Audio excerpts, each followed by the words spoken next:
Bom, a gente vai dar sequência na aula que eu estava explicando para vocês, da última aula, que nós estávamos falando da forma negativa, né, de estar fazendo frases, e hoje nós vamos estar falando da forma interrogativa, e assim como eu expliquei, tem uma estrutura diferente de português, tá? Então, em português, a gente afirma da mesma forma que pergunta. Então, vou mostrar aqui para vocês novamente. Eu sou professora. I am teacher. I am teacher. Ela é professora, então vamos usar aí uma pessoa diferente só para vocês estarem sabendo a estrutura, né, e relembrando. Então, ela é professora. She is teacher. Ele é professor? He is teacher. E a palavra teacher significa professor e serve também para professor. Tem algumas profissões em inglês também que você não troca ali, como em português, troca do feminino para o masculino. Em inglês, às vezes isso não acontece, tá? Somente em alguns casos, mas na maioria dos casos, você usa o mesmo adjetivo e a mesma palavra para estar falando ali de uma pessoa masculina e feminina, tá? Então, não muda. No caso do teacher, serve tanto como professor e professora, tá? Então, a gente pode estar usando ali o teacher com várias pessoas. Então, I am teacher, eu sou professora. She is teacher, ela é professora. He is teacher, ele é professor. We are teachers, nós somos professores. Então, a estrutura da afirmativa é essa. Pessoa, o verbo be, afirmando que é ou está, e ali o complemento da frase, o predicado, que pode ser tanto um verbo, um adjetivo, enfim, depende do que você quer falar. Hoje nós estamos usando adjetivos na frase, mas mais à frente eu vou estar falando de como estar montando frases com verbos de ação também, tá? E muda um pouquinho a estrutura e a gente vai estar aprendendo.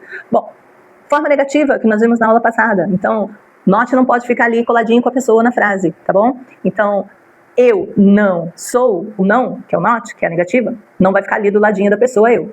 Então, o que a gente faz? A gente usa o verbo be como auxiliar, né? Então, a gente coloca ali o verbo be, separando a pessoa do not, como a gente aprendeu na aula passada.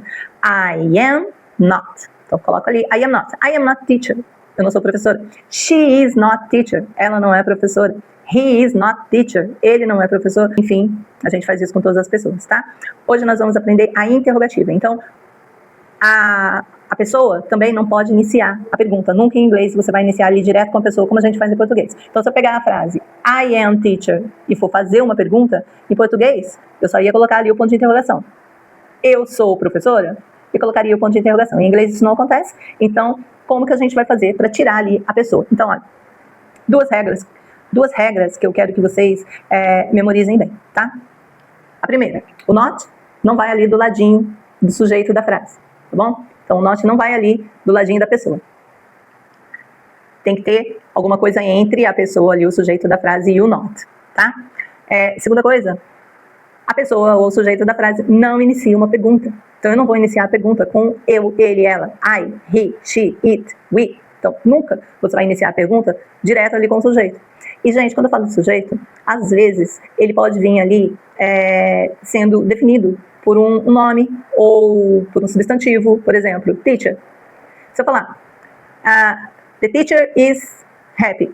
A professora está feliz. Então, o sujeito da frase ali é a professora, teacher. Mas a gente vai subentender que tipo de pessoa que ela é. Então, às vezes, eu não tenho ali o he, she, it na frase, we, mas eu tenho o substantivo ali, né, representando a pessoa. Então, teacher, eu posso tanto definir como he ou she.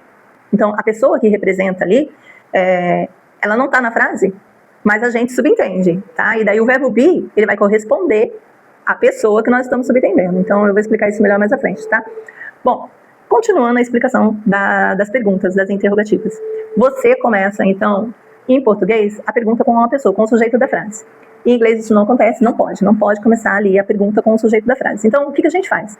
Nós trocamos o verbo be de lugar com a pessoa, tá? Então, é assim que a gente vai usar o verbo be como auxiliar. Lembra que eu falei na aula passada que o verbo be é um tipo de auxiliar? Ele auxilia nisso, da gente estar montando frases ou fazendo frases, tirando ali o not do ladinho da pessoa e também tirando a pessoa do início da frase. Então, quando a gente vai iniciar uma pergunta, a gente começa ali com o auxiliar.